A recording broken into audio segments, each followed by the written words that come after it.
Soma. Mwana wa Ahisamaki wa kabila la Dani wa kabila la Dani.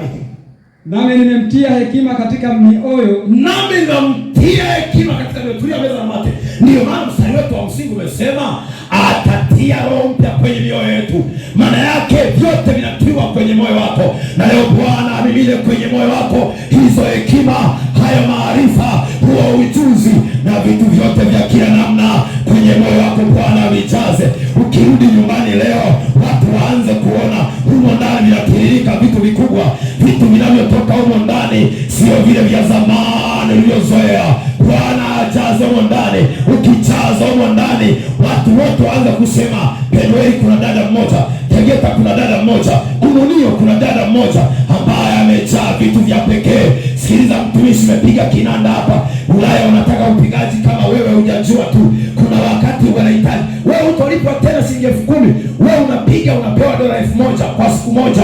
Haujanielewa. Sikiliza nikwambie, wewe tukisonga mbele, mambo yanayotokea sio haya tunayozungumzia hapa.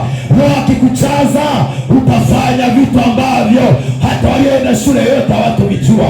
Hawataelewa umesoma shule gani. Na leo tunatangaza wale ambao wako tayari kwenye mioyo yao, Bwana akafurikishe ndani yako, Bwana akajaze ndani yako, Bwana akafurikishe ndani yako, Bwana akajaze kiriba chako, Bwana akafurikishe ndani yako. Hata kama walikuona watu ya kwamba wewe ni mwisho wa kujazwa, unakuwa wa kwanza. Unaanza kuitwa na watu, fulani fanya hivi, fulani fanya hivi, fulani fanya hivi. Waliokuwa nakuta nao wataleta wenye V8 nyumbani kukuchukua, kwa sababu una kitu cha ziada, una kitu cha pekee ambacho hawana.